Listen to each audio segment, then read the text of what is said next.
But is it going to be relatable? Or are you just going to blend in with the noise? Damn! What's going on, guys? Pikachu and I are here to talk to you about how to build an authentic brand. But not that mumbo jumbo crap that everybody talks about. We're here to give you some real insight as to how you can mold a brand that is truly authentic.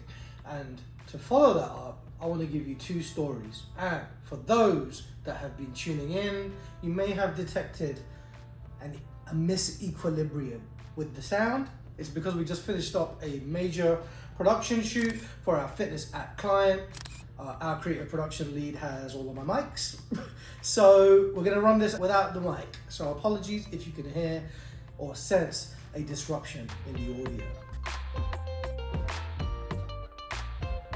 But without further ado, let's jump in. All right, episode 14, I'm Reza Rezvi. This is Pikachu. We're here to talk to you about building an authentic brand. So I want to give you two quick stories. One is off of that production shoot that we just wrapped up, and this is kind of what incited this episode. And then I want to give you, let's say, a more realistic or a more well-known brand who's really molded their brand to be truly authentic. And there's a lot of lessons that we can learn from this particular brand. You may know which brand I'm referring to based on the thumbnail, maybe. So, we just wrapped up a major production shoot for our fitness app client. We shot a series of ads geared towards desk-bound millennials and also burnt-out moms. In the past couple of episodes, you've seen our creative strategy deck. In the last episode, we gave you some paid ads cheat codes and a framework to use. But one of the things that we did for this recent shoot is we had a couple of moms and children that participated in some ads that we were shooting. The moms happened to be Venezuelan. All right, they were sisters as well. One of the moms, we could say, spoke high proficiency of English, and then the second mom had, let's say, a low to mid proficiency in English. Okay, so we had this ad where the child hands the mother progressively ridiculous items at a picnic. So they're outside, they're eating, and the child says, "Hey mom, I want to take this home." So it starts off with a doll, fun, typical. Then the next item is a tree branch with leaves on it. And then the third item is a massive boulder that we found in the park or the green area, because Amelia, our senior graphic designer, said that her child often will ask her to transport rocks. But we didn't want to just do rocks. We wanted to do a nice big boulder for comical value. So the third item is a large boulder that the child hands to the mother that has the low to mid proficiency in English. All right. So we shot it. It was great. I haven't seen the final product. It's currently going through post-production, but it was just such a great ad and very relatable. Then the next thing that we did after that is we layered over some voiceovers, whereby the mother, every time an item was handed, would say, "Oh, okay, baby, if that's what you want." That's what she would say to the doll.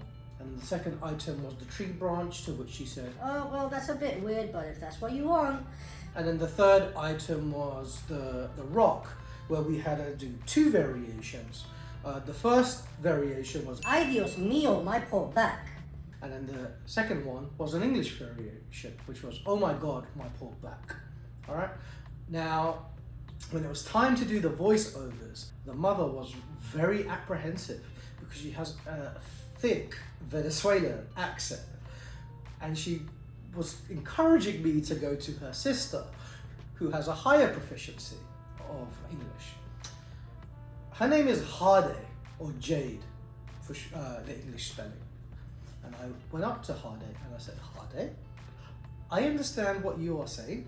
I know that you feel more comfortable because your sister has less of an accent, let's say, but accents are a way of the world. And I don't think that you speak in a bad way. I'm not going to force you to do it, but all I'm saying is I think you speak perfectly and you have an accent. Who the hell gives a shit?" you should just do it if you feel comfortable. And she said, okay, if you think that I will do a good job, I'm happy to do it. I said, yeah, I do think that you do a phenomenal job. So she did it, and she freaking killed it, right? Did such a phenomenal job with the voiceovers. And then we left the shoot, and then our creative production lead, Corb, comes up to me and he says, hey Rez, so it's possible we might need to clean up those voiceovers a little bit if certain words are difficult to understand. You know, somebody in Kansas may have difficulty deciphering, you know, what is being said. That's what Corb said to me, to which then I replied and said, I hear what you're saying, Corb, but we're not going to use any other voiceovers. We're going to run with what we have. Why? Because accents are a way of the world. And for me, I am creating these creatives and ads for people whom I want it to be for. What does that mean? That means the people whom I want it to be for, I know will have no problem with accents. There may be some people who would prefer the Queen's English, for example, but that's really not authentic. At least for me, it's not. You know, I come from a multicultural place. I've lived in London, I've lived in New York City, I now live in Miami. Accents are a way of the world. And the people that I want it to be for, again, I know would have no problem with an accent. And therefore, we should use that. And yeah, we may get less engagement, but at the end of the day, it's going to be authentic and relatable for the people whom I want it to be for.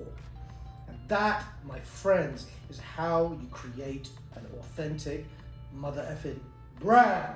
You get me? Because most people would likely be afraid of using a person that has any sort of accent or dialect, for the reason that Corb, our creative production lead, mentioned. It may not be as clear, it may not be as legible, and for that reason you may shy away from it. But is it going to be relatable, or are you just going to blend in with the noise? Damn! Chances are you're likely going to blend in with the noise.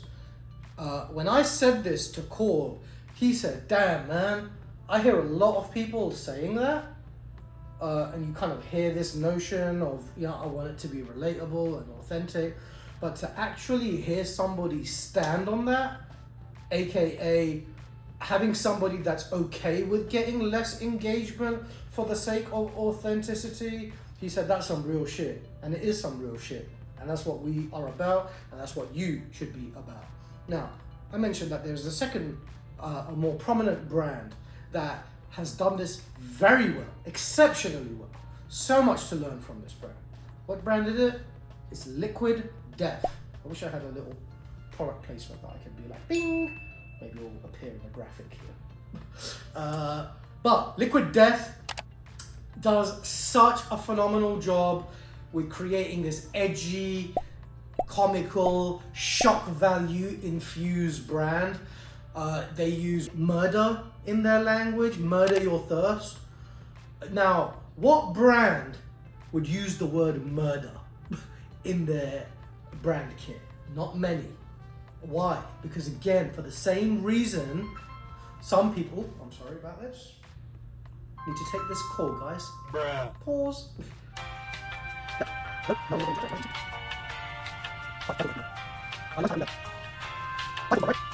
Liquid Death, they lead with shock value. If you look at some of their ads and even the verbiage, they use the word murder. Murder your thirst. Death to plastic. Really hard-hitting words. Let me ask you, would you feel comfortable using the word murder in your brand kit? Probably not. Makes you feel a bit nervous, doesn't it? The same way how maybe using a person who doesn't speak the Queen's English might make you feel a little bit nervous. But what happens? You create a brand that is relatable. They have clearly understood their buyer persona, which is young individuals who love shock value, and they've leaned right into it. And creating an authentic brand has nothing to do with your strategies. It doesn't matter what channel you use. It doesn't matter what growth marketing strategies you implement. Building an authentic brand comes from within. Understanding your audience is the critical part. The better you understand your audience, the more eloquently and the more relatable you can speak to them, which will ultimately get them to become a loyalist or a member of your tribe, which is again what we see often with Liquid Death. So all I can say to sum this up is be more like Liquid Death. Involve people that are in your ads who are a little bit outside of the grain. You might find that you find your actual lane, and you might also find, above all, that your content and everything that you do becomes far more relatable. And that, my friends, again, is how you create an authentic brand. It has absolutely nothing to do with what strategies you implement. It has everything to do with what your brand is rooted in and who your brand is for. Peace! I'm Resv. This is Pikachu, and that, my friends, is a wrap.